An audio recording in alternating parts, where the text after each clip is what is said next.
Welcome to USA Global TV and Radio, where our mission is to provide education, entertainment, hope, and inspiration. USA Global TV and Radio connects you with experts and audiences all around the world every single day to help you succeed in business and to live a richer life. Visit us at usaglobaltv.com to learn about career and life-changing training and mentoring programs like the Listening Mentor. Subscribe to our newsletter to stay informed about our special programs and offers. Discover how you can become a guest on one of our shows or a host or producer of a USA Global TV and Radio show of your very own. That's USA Global TV and Radio, where the doctor is always in.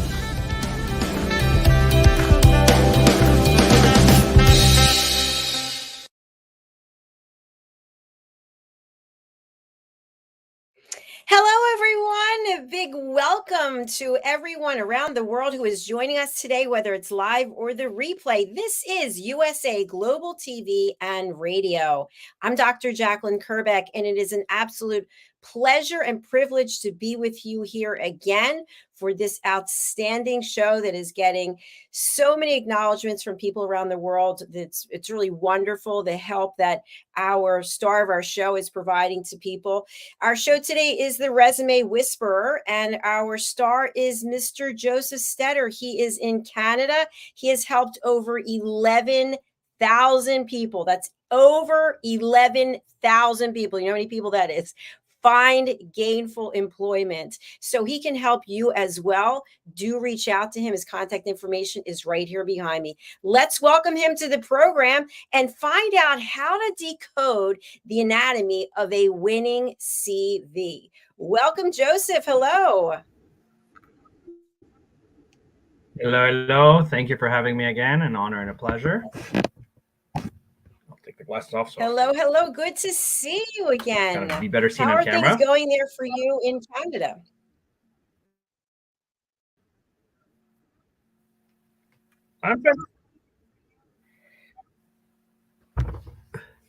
It's going great. I can't complain. It's keeping busy. Weather's getting colder, so getting used to that. Fantastic. Well, Joseph, it seems like we have a little bit of a delay, so I'm going to ask a question and then just wait to hear you answer. We know how technology is. So I actually was on social media today, and I tagged you on a video. I don't know if you saw that or not, but a very well-known celebrity was talking about the fact that she just hired someone, and she was going through some of the experience that she had and how important first impressions are. And many times people just say something that's completely ridiculous because they're nervous. They just blurt something out and it causes sort of an awkward moment. But before we even get into that, the first thing that people know about you typically is about your resume, and yet people don't put that much time or effort into it. What's been your experience?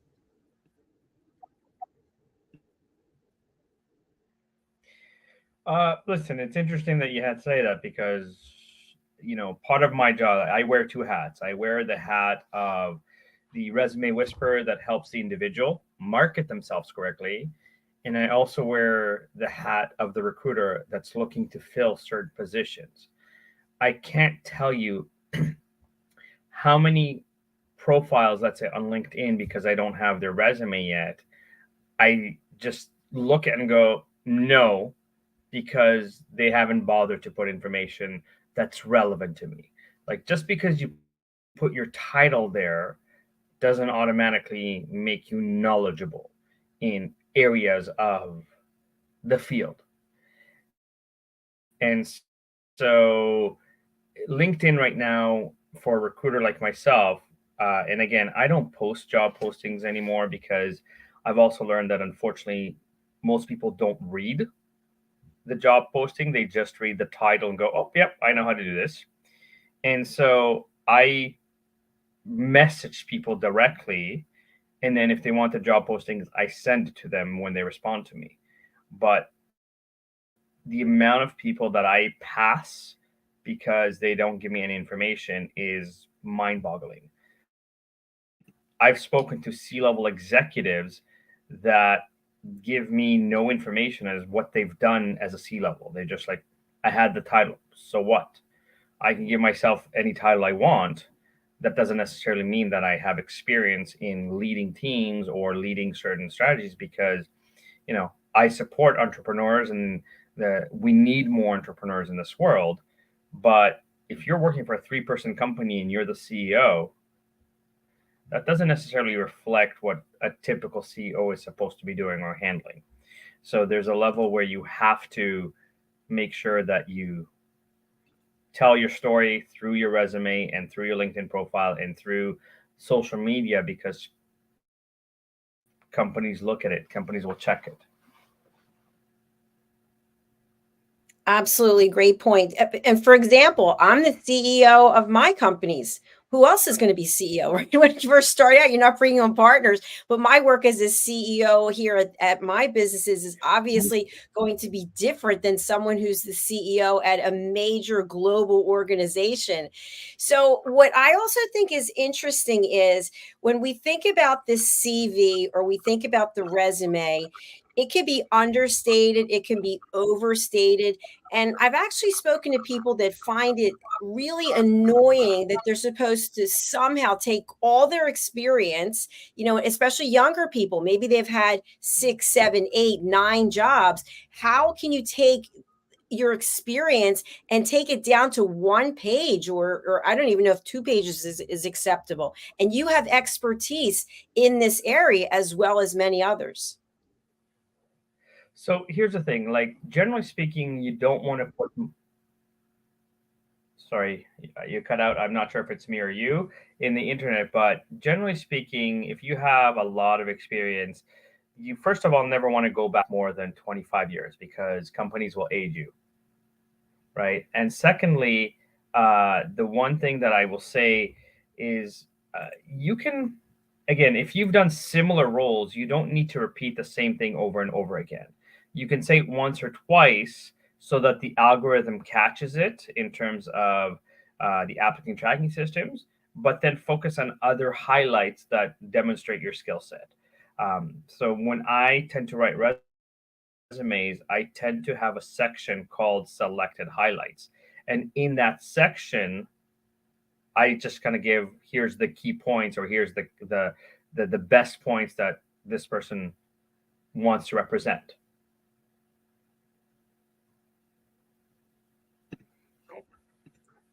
Yes, that makes a lot of sense. Absolutely. There's no point in continuously repeating the same thing.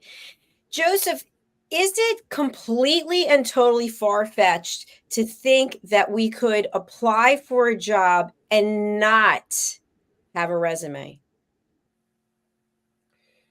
The only time that happens is if you already have a reputation in the industry, and potentially a competitor, because they've spoken to you, or a vendor knows who you are.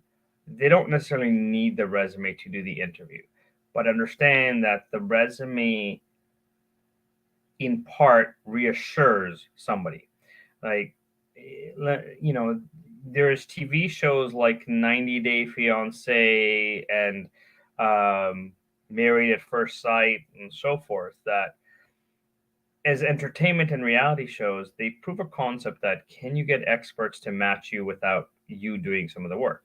But just because you're texting somebody or using WhatsApp or any other technology to call internationally and see them on camera, like you and I are having in this interview, doesn't mean that when you're physically together, you're going to have synergy, you're going to have good chemistry, you're going to have conversations that flow as easily as it is in the social media realm. So I have never met anyone that from texting went, let's do a virtual ceremony and let's get married, even though we haven't met each other. It's no different in a job. Like, the resume requirement is kind of reassurance that there's a background, there's knowledge or skill set. But at the end of the day, it's the conversation you're having and how you're presenting your ability to produce results, your ability to make changes, your ability to think about strategies, your ability to influence, and all of those things. Um, there, it does happen where you might not need a CV because somebody already knows you. They've worked with you. They know who you are. They're interested in you, and they trust the conversation they're having to make the decision. However, from a perspective of HR, from a perspective of paperwork, eventually a resume will be needed. Thank you so much for clarifying that. Joseph, you mentioned a couple of reality TV shows, and I also watch reality TV, especially on the streaming services. And one thing that comes up for me, I just was watching a cooking show, is that people have to be coachable.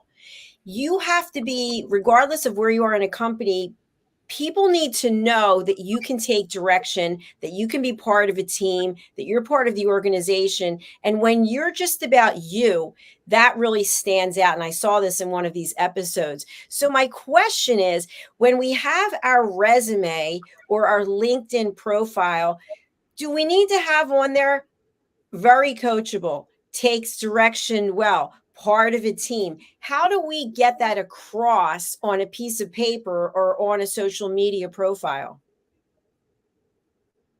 I don't think that you need to spend time to say that because there are questions that are designed to see that you are. So, a typical interview question is, how do you demonstrate teamwork?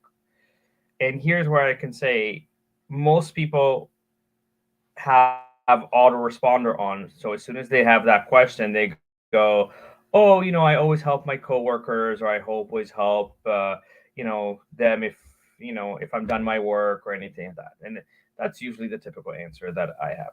So in my, exploration of what it is that I'm meant to do, I was being interviewed, and the HR person asked me, "How do you demonstrate teamwork?" And I gave her the best answer she's ever heard.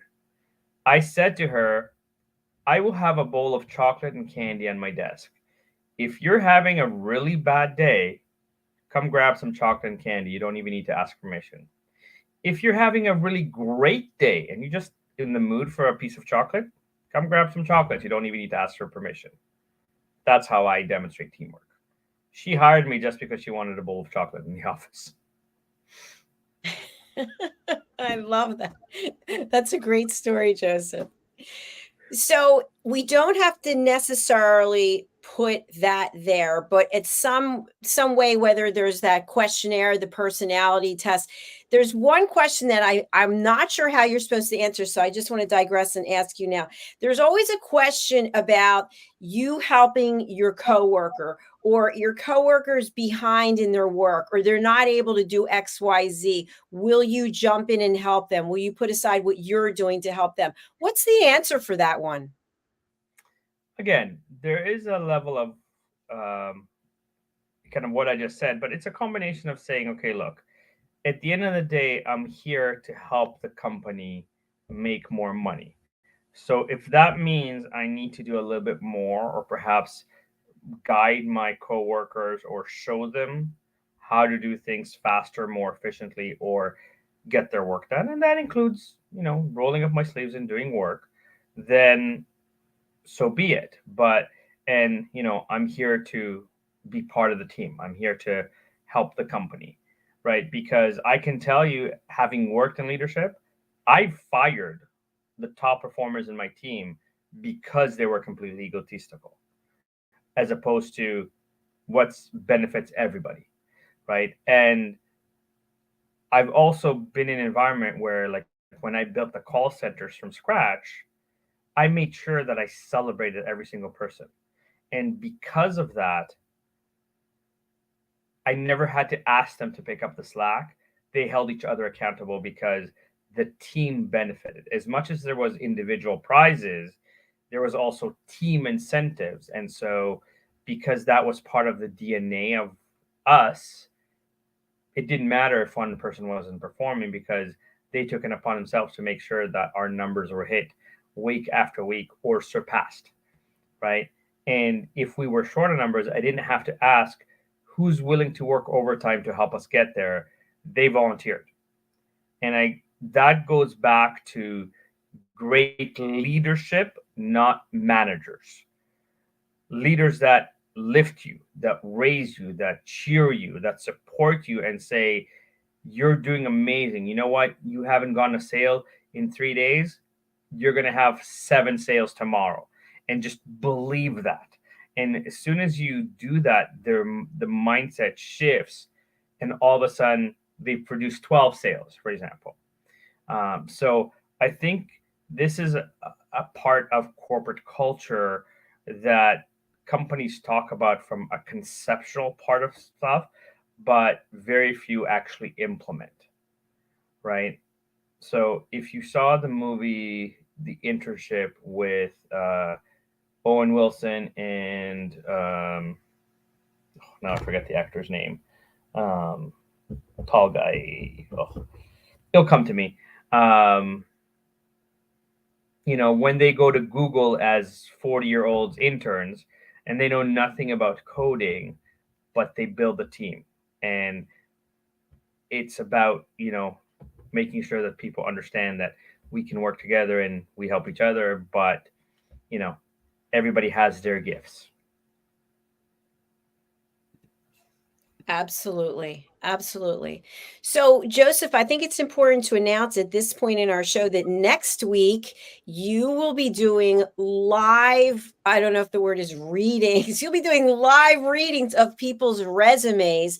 So, I thought it might be fun this week if we talk about what are the components, the elements that you'll be looking for to determine which resumes are possibly going to hit the mark for a job opportunity, and what are some major red flags that you see, you possibly smell? Maybe there's some red lipstick, someone decided to kiss the thing.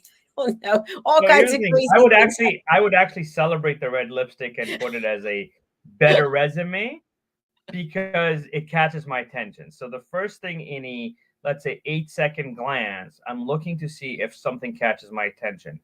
Did you use a little color? Did you change the font? Did you change your bullet points from the regular black circles to something in bullets in Microsoft Word that's a little bit more creative, like a diamond, right? Did you kind of have just like black and white all straight down, or did you break it into components, right? So those are the obvious look fors. I spoke to an individual today that I looked at him, I said, you don't have enough technical skills. You've given me very little. And so I don't know if you know the other technical skills that go with this, or if you've had experience. And the worst mistakes is that people tend to go, I know how to do this. I have experience in that. So I'm going to use a few examples. If you're an accountant and you know how to do financial statements, my reaction is like, have you ever met any accountant that does not know financial statements? Because if there's an accountant that does not know financial statements, I have some serious questions. What are they doing as an accountant? Right?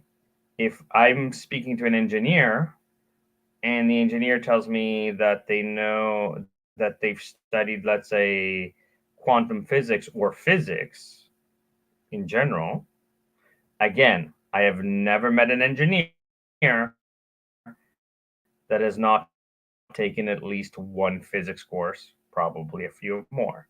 So if you tell me that you know physics as an engineer, who cares? Why is it that your knowledge in physics matters to me as an employer? Why is it that you are the best candidate for the job? And so your resume has to, in literally 8 to 30 seconds, make me curious to go, I want to have a conversation.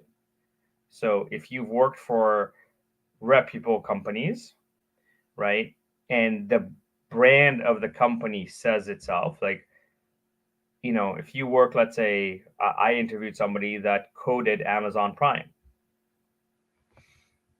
The moment any employer sees that this guy coded Amazon Prime, every company would want to hire him and speak to him, kind of thing. So there's some companies like Google, Facebook, that their reputation, Microsoft, for hiring the cream of the crop is so well known that having that name on your resume that you work there is instant credibility. It's the same thing when individuals graduate from the Ivy League, especially the top 10, the Harvard, Yale, Stanford. The moment that you have that as education, for example, you're instantly interviewed because there's a level of you've earned the right to say that you're different, better, other than everybody else in, let's say, America. Um, so whether it's specific companies, whether it's the layout of your resume, the formatting of the resume, uh, a little bit of color, a little bit of images, a little bit of better bullets, results, numbers that I can see, I'm looking to see if there's anything that I go, ooh, or wow, or huh, and go, I want to ask a question. If there's nothing, your resume is hurting you. Okay. Excellent points. Some things that come to mind for me. I've mentioned before that I've always been in sales. And I remember we were up against some other companies to win this car manufacturer's business. It's a huge piece of business. And we decided that instead of doing our presentation, which was going to be, everyone's doing a stand-up PowerPoint, we were going to put something together in a box and we were going to hand deliver it, and it was going to be amazing. We were going to get the business, which we actually did. So my question is, instead of doing a typical resume, and again, this is not something where you're always going to have this opportunity, especially when you think about huge corporations, but is it okay? Is it welcome to actually go outside the box and possibly do something very creative instead of just sending in a resume? Maybe you leave a message with a song. Hello, my name is JACALYN. I'd like to apply for a job. Or I'm just coming up with anything, or send Actually, something. Go ahead. Listen, absolutely everything that will help you stand out is great. I know people that have sent singing telegrams. I know people that have bought, let's say, a box of Krispy Kreme donuts and sent the box to the department and put their resume inside and said, if you like the donuts, imagine what it will be like to have me on your team. I've had people pay window cleaners to basically glue their resume to the executive's window. I've had people send like flowers and I even had somebody that told me that they went to a fortune cookie manufacturer and basically paid to have the fortune say, if you don't hire, let's say, JACALYN, you're crazy. The next fortune would say, your ROI would increase by 30% if you hire JACALYN, and kind of email and phone number. And again, there's lots of, I know people that came at like 5:30 in the morning to the office, waited for the guy that delivers the papers, and then stuck their resume in every section of the newspapers, because the newspapers usually go to executives versus the typical kind of worker. I know people that figured out which gym the executive works out at and build a friendship at the gym. So yeah, if you can do something to stand out, you don't need a resume to start the conversation. The resume is a reassurance that the conversation was legitimate and that there's a trail of work experience. And of course, if they know your first and last name, they'll look you up on LinkedIn anyhow, to check that indeed you are who you say you are, for example. But yeah, there's a lot of ways to get noticed, and I'm constantly hearing of new and exciting things that people that actually did something different than others got to stand out, right? So again, depending on your financial situation, that would also depend on the investment for standing out. But it's not expensive and it's not hard to do something different. I remember one of my former bosses shared with me the story, and I'm going to kind of share the story he shared with me, which goes to show. So my boss was kind of working in a private college, and there was a gentleman who just lost his wife, had 3 kids, and he was working in a shoe store retail. And he saw this job posting for an entry level marketing job at Nike. And he went to my boss and said, I know I can do this job, but I've worked retail for 10 years in shoes. How do I stand out? And my boss looked at me and goes, do you trust me? And the guy said, yes, you helped me help me with financing for my tuition so that I can advance. That's why I'm learning business at the college so that I can improve. And he goes, okay, here's what I want you to do. I want you to go to any sports store and I want you to buy a pair of Nike shoes that are worth less than $100. And I want you to bring me the box with the shoes to the office tomorrow. And then he printed the resume, he rolled it up and put it in the left shoe. And then my boss at the time typed 2 sentences, said, now that I have my shoe in the door, can you look at the left shoe for my resume? Because I'd love to apply for the marketing position.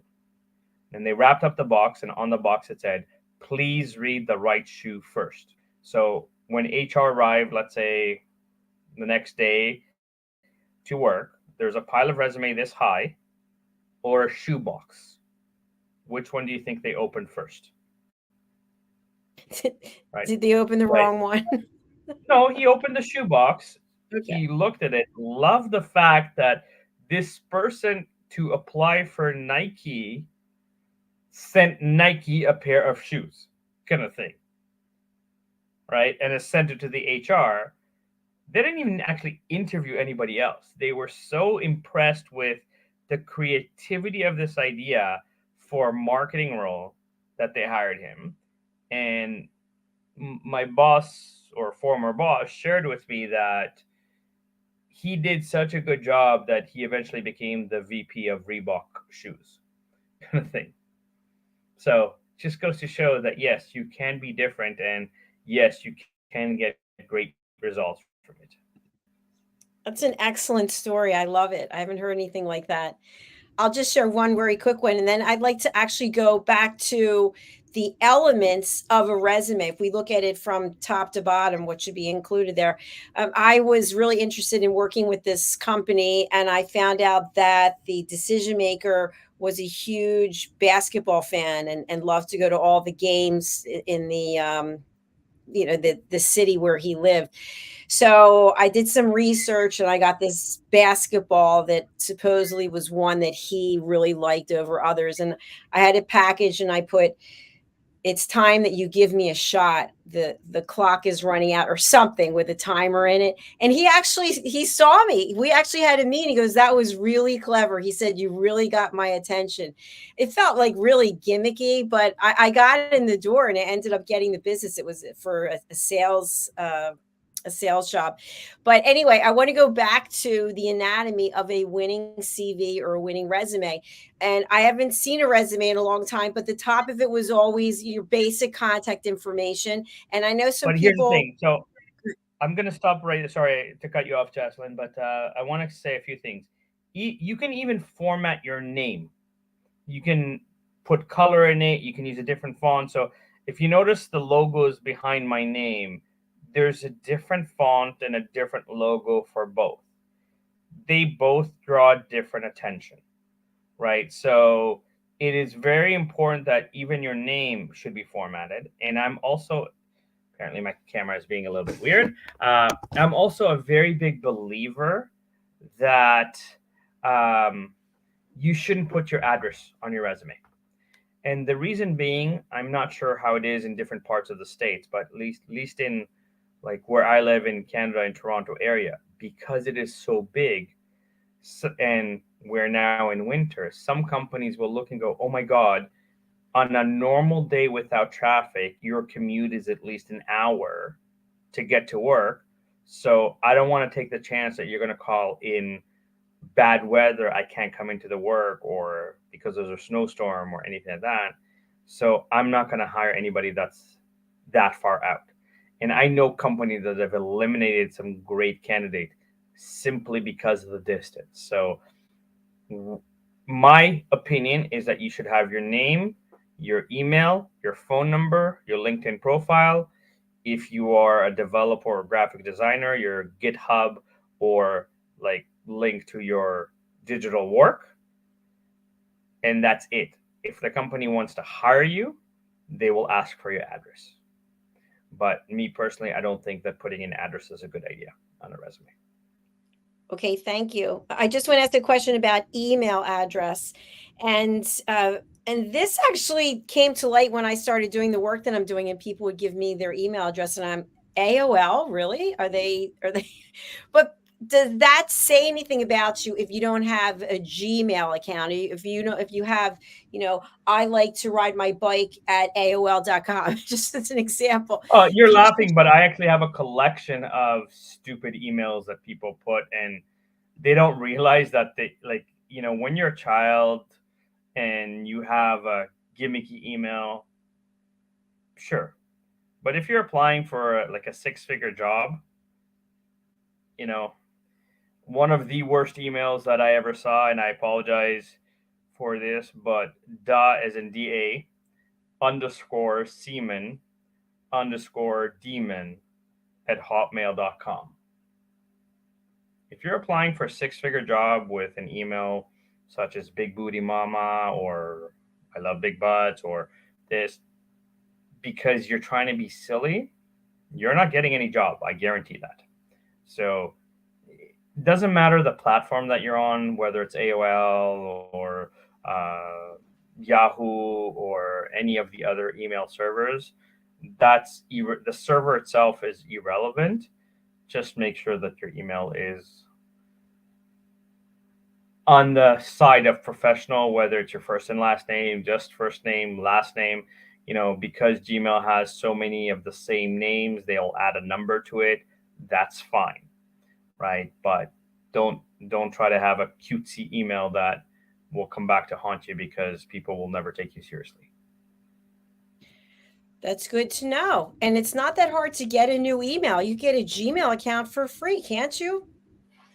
Yes, but again, we are creatures of habit. So if you've used AOL for 20 years and the email still works, why would you change it, kind of thing. So I don't think that where the email comes from is that important, as long as it doesn't make people go, what did you write as your email address? Or really? So yeah, email can affect you. Like I had somebody that I just actually I wrote his resume in LinkedIn, and in 4 weeks he got in 2 weeks he got 4 job offers, and his email was hire his name at gmail.com. And I was like, a little bit catchy, but it worked. Or companies didn't pay attention to his email because they called him to interview him. All right. Well, thank you for clearing that up. I appreciate that. So at the top, we have the contact information, leave off the address. Next, from my memory, used to be the objective. And this one I always felt was all over the place, that people are just not honing in. Is this objective part something that should be specific to the work for which you're applying, or can this be a general overarching message?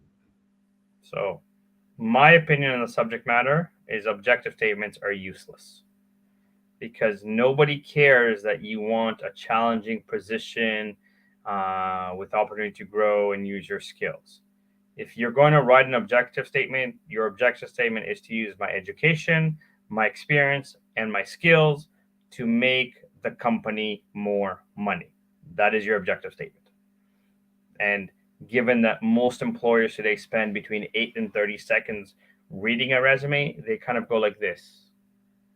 They're not actually reading your objective statement. Nobody actually cares about your objective statement unless you were creative in the verbiage by hitting certain key elements, such as I'm a strategic visionary that's willing to challenge the norm while operating within, company standards to produce the best results for the company. But nobody cares about you. I've talked about this in the interview.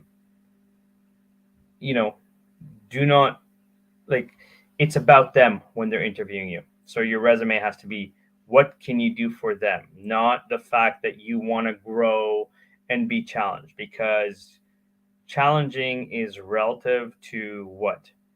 I'm very good at math. I know people that aren't very good at math. So to them, doing a lot of math would be challenging. I'm not very good at videos. So if I now applied for a job to be a video editor, that would be extremely challenging for me. So for me to write an objective statement that says, I'm looking for a challenging position, there we go. I found one I know nothing about. Okay. So the objective part out the door with the address. So now we go right into the work experience. And you mentioned, I think you mentioned 25 years, don't go past that. So I'm 60, let's say, God forbid, I decide I was going to go get a job. I'm only going to go back. Unfortunately for me, I've only had a small number of jobs, but you've mentioned you've had a number of jobs, and there are many people out there who've had a number of jobs.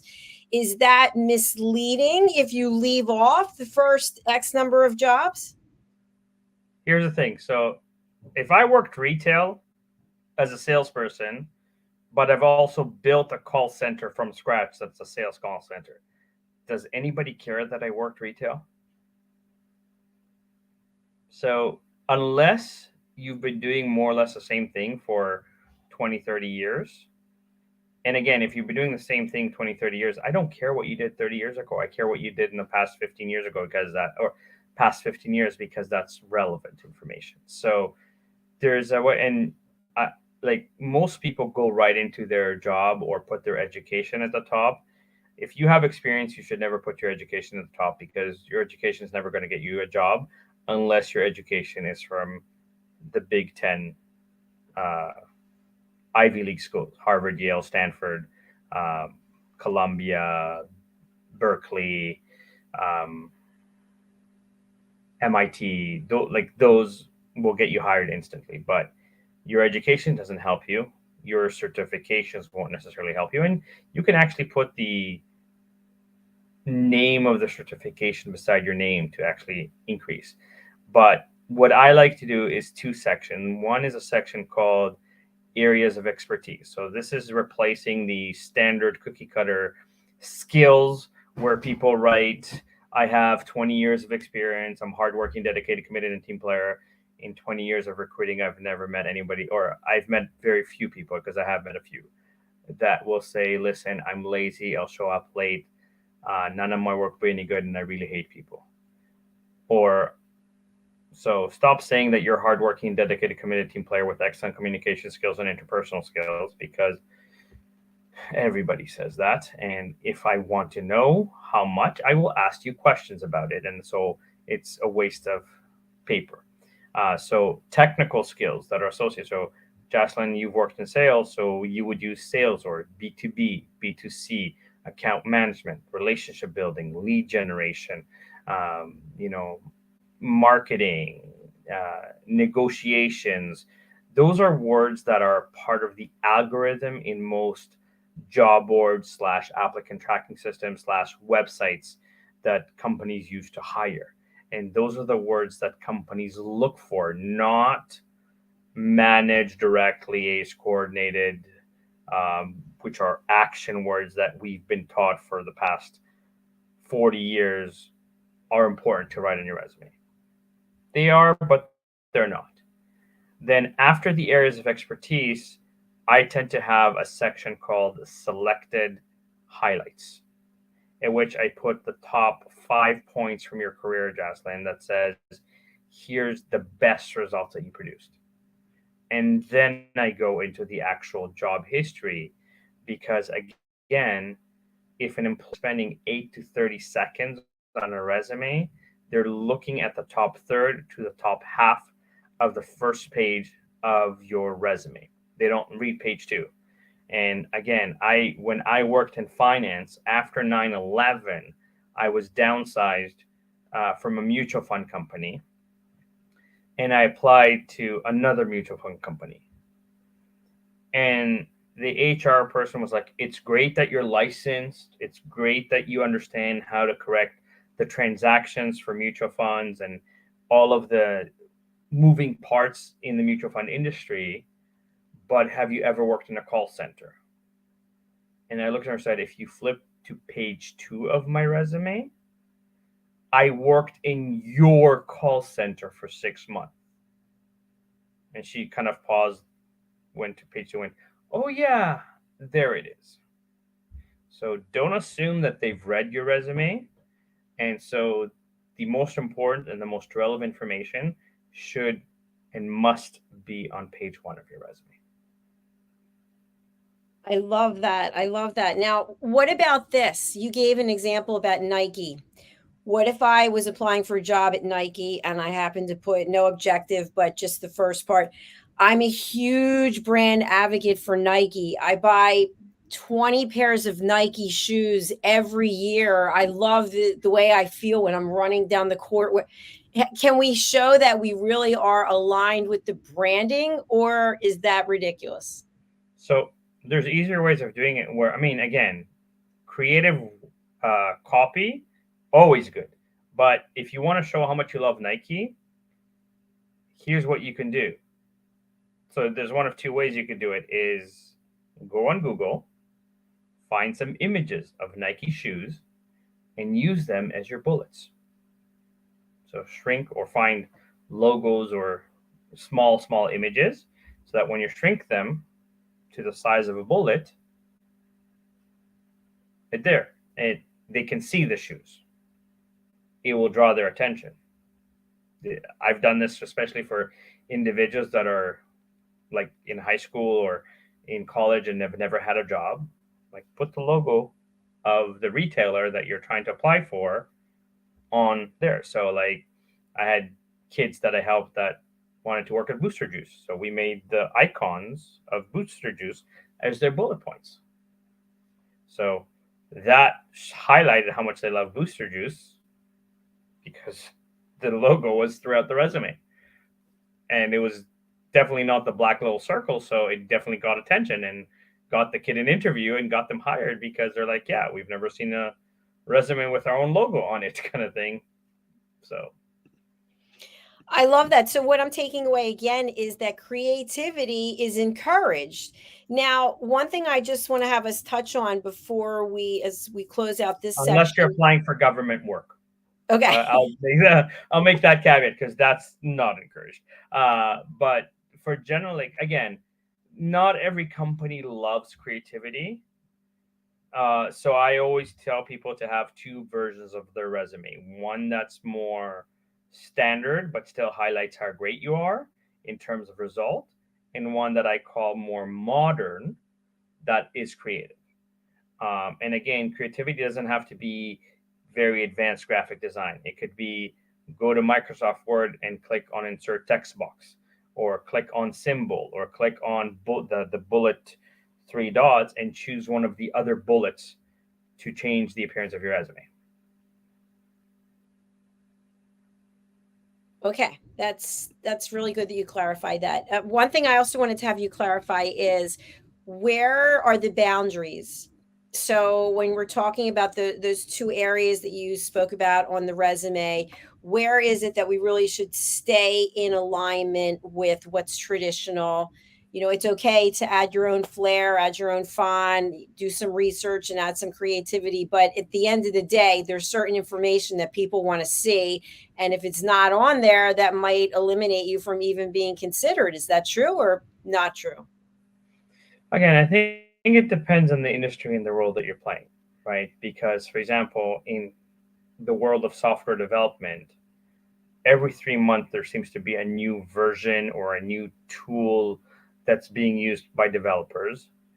So you don't necessarily need to list all of them, but you definitely need to list key ones that are being utilized together on a regular basis, for example, because you have tools for like the design, you have tools for interaction, you have tools that communicate with the database, you have tools that actually create reports, you have to. So it's important to list that. But again, if I'm going to use yourself, Dr. JACALYN, if you have 20 years of experience and you've been more or less in the same field, I don't need you to mention every single technical thing that you learned at university or college, because given you have stayed in the profession, it is implied that you already have the skill sets, right? But again, in terms of how far you can go, again, like you can make your objective statement outside the box.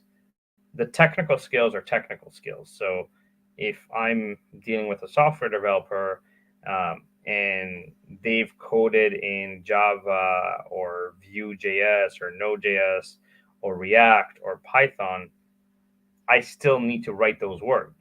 Which font I use to write the word, that's up to you.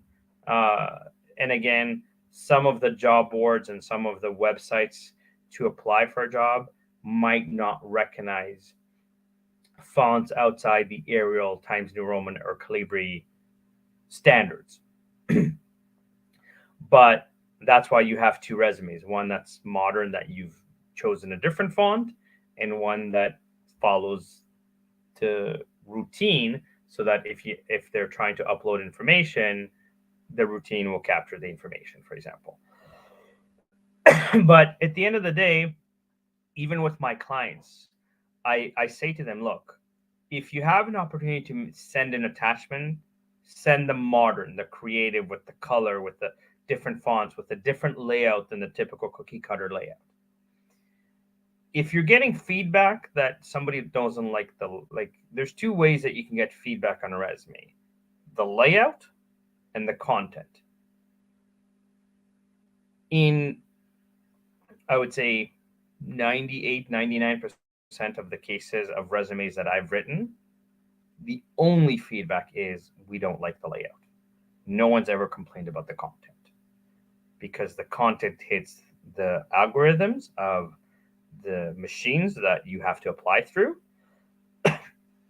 and it gives relevant information. Because let's say if I use highlights from my career and I say I built a call center that generated $2.25 million in less than 6 months with an expectation of generating $300,000 for the year.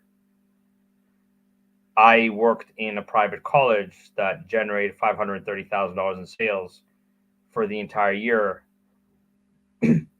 When I was hired, I generated $860,000 in 1 month for them. I redid the entire branding and marketing for a college that more than tripled sales because of the way that the information was presented. Right. I was in charge of an HR team that was recruiting on average 200 to 400 people per week. You don't need to know where I've worked. Those examples will justify that if you want to hire me as a director of HR or a sales leader, I know what I'm doing and I've produced results. A good interviewer will ask me questions like, how did you get $860,000 in 1 month? Or how did you inspire your team at the call center to produce such, like, 5 times, actually, 8 times the expectation, because it was $2.25 million on a budget of 300,000, right? So if the information is worded correctly, everything else is semantics, in my opinion. All right. That was a great way to bring everything to closure.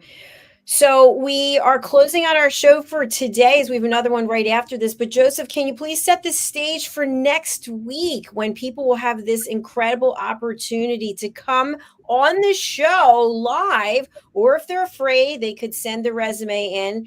What do you want people to do? What are you looking for next week? So I would love to have people actually join us on the StreamYard and share their resume, and I will give them specific tips that not only can help them get an instant raise, but also interviews for jobs. I'm very proud of the fact that in the 11,000 people that I've helped over 30 people get hired in 2 days. 2 days. And so my goal with the show is to give you enough gold that even if you implement on your own, you might not get it in 2 days, because there's an art to wordsmithing a resume, but you'll start getting interviews, let's say within 2 weeks, and close out the year where you have job offers for you for the new year that are paying you more money, recognizing how amazing you are, and kind of giving you that opportunity to grow, to be challenged, to have more, better, different kind of thing. That's my goal. That's why I also do this podcast, because I want the population, unfortunately right now in North America, there's 50 million people that are unemployed and counting. There's 50 million people that are severely underemployed, meaning have a university or college degree, but work in retail like McDonald's. And then there's 30 to 40 million people going through some sort of educational retraining, which means there's a lot of people that think they know how to find a job. But if you're spending 6 months to a year looking for a job, you're doing it wrong, right? I've had, it is a sense of pride for me to know that in now close to 12,000 people, on average, the people that work with me found a job in a month and a half. Right now, that's where I'm at. And about 90% of the people find a job in about a month and a half. Again, if they do the homework, once I do my magic. Well, there you have it. Life-changing opportunity for how many people do we want? 1 or 2? We can actually take, I would say, 5 or 6, because I'm going to spend about 10, maximum 10 minutes per resume. And what people will see is when different people come in, some of the feedback I'll give will be the same patterning for their resume. So what I'll try to do is, if I have 5 or 6, is hone in on different things on each resume, so that each participant and all of the listeners can get a collective value of, oh my God, I can do this, and automatically have wow resumes kind of thing. All right, let's get this promotion going, and we'll look forward to whomever is going to be joining us, these lucky people, 5 people next week. Joseph, we have your contact information, and of course it's behind you. What is the best way for people to reach out, and who do you want to contact you? Again, I work predominantly with white collar professionals. So these would be your engineers, your accountants, your data scientists, your financial people, your fintech people, your medical professionals. And again, that's who I normally, executives that are in transition. But I've also worked with new graduates and helped them get their first job at a better salary and with better conditions than they expected. So At the end of the day, I'm looking for somebody that wants to invest in themselves, and as you earlier in the show, is willing to be coachable. Because if you're coming on the show and you tell me how much you know, you're not the person I want to speak to and help. I'm here to share my wisdom, my 30,000 hours of mastery to make your life better and easier. So I need somebody to be open-minded and coachable when I say, here's the changes that you need to make, and you need to make them right now, like immediately, if you want to, let's say, get a $30,000 raise, if you want a 6-figure job in 2024, if you want to get promoted in your current job, for example. All right, Joseph, thank you for sharing that. So for people who are interested in being part of the show, there are a couple of things that you can do. One, you can send your resume directly to us at USA Global TV and Radio. You can go to Dr. JACALYN at usaglobaltv.com. You can also go directly to Joseph. Joseph, what's the best email for people to reach you? We'll make it nice and easy. Land your dream job now at gmail.com. I love it. Let me put that here. Land your dream job now. At gmail.com. All right. There you go. So I'm putting that into the notes as well. So here you go. Land your dream job now at gmail.com.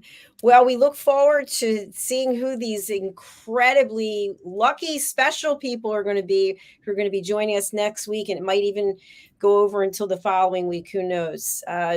Joseph, it's been an absolute pleasure. Thank you so much for being here. I really appreciate it. Thank you. And thank you for, again, giving me the opportunity to inspire and share and help others succeed.